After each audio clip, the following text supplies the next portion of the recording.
Bonjour, Frédéric Provet, je suis secrétaire général CGT du syndicat Énergie Bagneux. Ce matin, on est encore, comme on a fait tous les jours depuis maintenant 15 jours, on est devant le site d'Issy-les-Moulineaux, l'incinérateur. Et ce matin, les salariés qui sont là, les manifestants qui sont là, ont décidé de bloquer l'accès aux camions poubelles. Donc ce matin, les camions poubelles ne pourront pas accéder à l'incinérateur. Ça rentre en fait ici surtout, ça rentre, c'est un incinérateur. Donc il y en a deux qui sont rentrés ce matin très tôt, voilà, parce qu'on était un peu en barrage filtrant et on a décidé là, ce matin de faire un blocage complet. Les revendications, c'est retrait du projet de loi contre les retraites et expliquer au gouvernement avec M. Macron qu'on ne va pas lâcher en fait. Donc on sera là tous les jours ou pas, mais voilà, on va essayer d'enrayer le système. Ah oui, la loi est passée, mais on va continuer à se battre puisque de toute façon le peuple la veut pas. Dans notre corporation, les mines et l'énergie, on a un statut particulier, un régime spécial qui est supprimé par cette loi et on n'a pas du tout l'intention d'être la génération qui va détruire ce statut. Donc on va se battre jusqu'à obtenir satisfaction en fait. Statut particulier des IEG, c'est que depuis 1946, on a été une entreprise qui distribue l'électricité et le gaz, EDF-GDF, et ce statut permet aux salariés qui ont des conditions de travail un peu difficiles, le 3-8, les collègues qui travaillent dans l'incinérateur en sont un exemple, les collègues qui travaillent sur les poteaux pour rétablir courant la nuit, qui interviennent sur les explosions de gaz comme GRDF. On peut partir 5 ans plus tôt à la retraite, c'est ce qui était prévu dans nos statuts. Cette loi elle va nous obliger à partir 2 ans de plus. On ne se voit pas partir 2 ans de plus à la retraite en fait. Donc ce statut particulier, il faut le maintenir. En plus, il a l'avantage d'être excédentaire. Donc pourquoi ne pas l'appliquer aux autres salariés plutôt que de le supprimer chez nous? Nos conditions de travail, c'est soit on travaille dans un incinérateur, on est en 3-8. Donc voilà, c'est des conditions qui sont difficiles. 3-8, ça veut dire que si l'incinérateur est en panne, il faut aller le dépanner. Donc il faut aller travailler dans les poubelles, aller travailler dans le four. Et ensuite, pour les électriciens et gaziers, c'est rétablir l'électricité quand il y a une tempête, quand il y a de la neige, quand il y a une grosse panne. On intervient jour et nuit. Le gaz, c'est pareil sur les fuites de gaz. Et puis voilà, et dans les centrales, bien sûr, hein, les collègues qui bossent dans une centrale nucléaire, ils sont en 3-8 ou dans les barrages. On est là H24 de toute façon. Il faut que l'électricité et le gaz arrivent en permanence chez les usagers. Donc il faut des gens qui travaillent tout le temps, dans des conditions qui sont souvent difficiles. Et c'est pour ça que notre statut nous permettait de partir plus tôt à la retraite. Jusqu'à satisfaction en fait. On n'a pas l'intention de lâcher. Et on va pas. Notre statut a été créé en 1946. Je pense que les collègues qui l'ont créé, et entre autres Marcel Paul, s'est battu pour l'obtenir. Et nous on va se battre pour le maintenir. Donc il n'y a aucune raison qu'on lâche en fait. Donc en septembre, on sera encore là. Pardon? En septembre. Ah oui, on va être encore là. Ouais. J'espère qu'on aura gagné avant septembre. Hein. Elle disait, une interview, elle a dit c'est totalement ceci, c'est totalement cela, c'est totalement ceci, c'est totalement cela.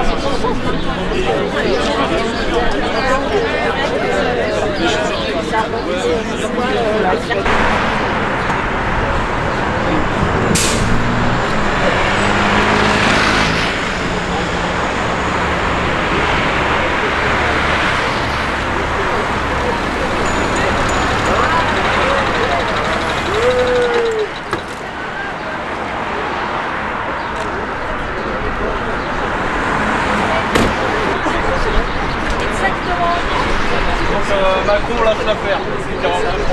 Ah ouais, là c'est sûr. On n'est plus tête. Ouais. Il lâchera rien, nous encore moins. Ça fait un minute. On va montrer qu'on est terminé. Hein. Et vous êtes réquisitionné? Vaut mieux pas, ce serait non négatif. On me l'a fait 2 fois, j'ai dit non. Ah ouais? J'ai dit en balayeuse, ok, on ramasse un petit peu de feuilles. Mais je prévois les bêtes. D'accord. C'est pas un vrai sergent. Ouais, jusqu'au bout. Ouais. Et il y en avait 2 comme ça. Et...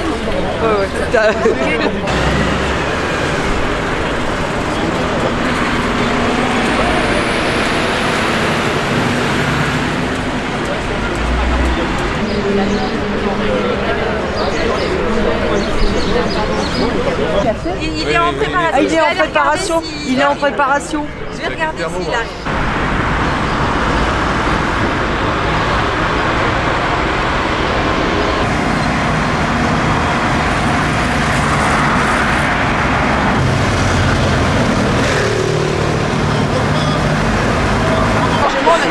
Puis alors, ce qu'il y a d'extraordinaire, ce sont les anciens socialistes qui sont passés en marche. Mais exactement, et qui essayent de continuer, à mon avis, ils ont avalé des coups d'œuvre, je sais pas.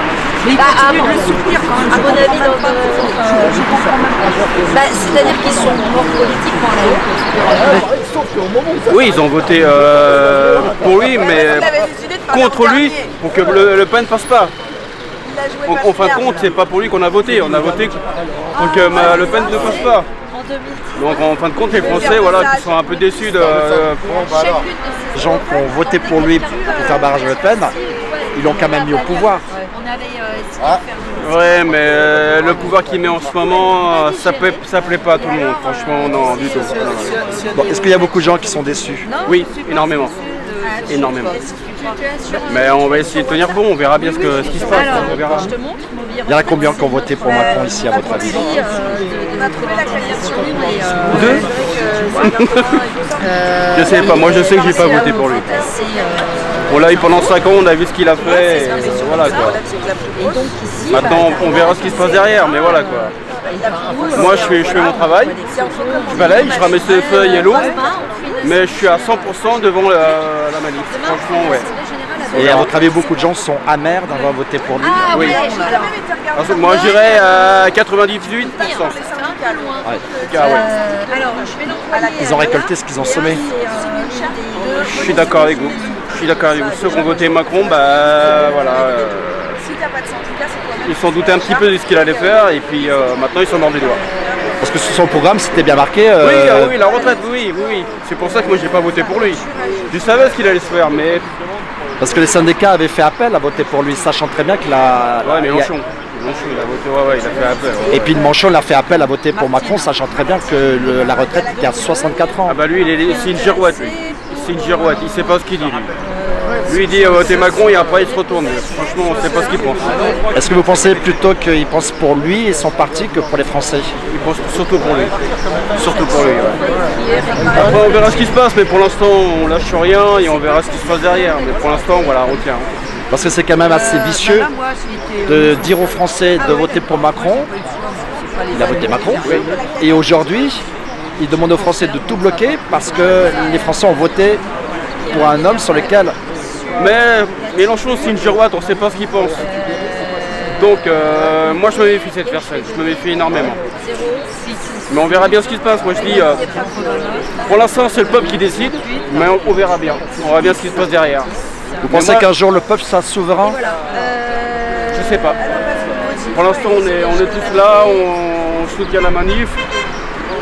On est tous avec eux et puis on verra ce qui se passe derrière. Mais pour l'instant, on tient bon. Mais moi je suis contre les casses. J'ai horreur de ça. Non. Pour ça, non. Pas de casse. Manif, tranquille, gentiment. Mais les casses, je suis contre. Mais les casses, vous savez, ce sont seulement que des jeunes. C'est pas des gens qui ont des syndiqués. Mais non, ils sont manipulés. Et puis les gendarmes, des fois, ils forcent les gens à être agressifs parce qu'ils n'arrêtent pas d'envoyer des gaz. Et vous voyez, certains gendarmes, comment ils parlent? Vous avez vu la vidéo? C'est un petit peu lamentable. Moi je comprends, ils sont fatigués, ils sont un peu agressifs. Mais ça vaut pas le coup de s'en prendre plein la tête avec le gaz et puis les matraques, franchement non. Après moi j'ai vu des gendarmes qui étaient en colère parce qu'ils disaient vous avez voté pour Macron et aujourd'hui vous cassez tout. J'ai eu un gendarme dire ça. Est-ce que vous pensez que voilà, il y a cette colère des gendarmes de se dire oui, alors là, on va pas le faire là. Je comprends la casse, moi je supporte pas. Mais ils sont peut-être en colère, mais nous aussi on est en colère, parce qu'eux aussi ils nous frappent pour rien. Parce que vous vous rendez compte qu'ils envoient des gaz avec des gamins qui sont en poussette, qui s'en prennent plein la gueule. Ça, je trouve ça n'importe quoi. Ils foncent sur tout le monde, mais ils savent pas sur qui ils foncent. Ils peuvent foncer sur les casseurs, mais pas sur les gens comme nous. Nous on circule pacifiquement, on fait rien. Après les casseurs se mélangent aux manifestants et après les gaz ne choisissent pas. Ah oui, ouais. C'est dommage que ça passe comme ça, mais voilà. De toute façon, on verra bien ce qui se passe derrière. Pour l'instant, je suis solidaire à 100%, mais voilà quoi. On verra bien.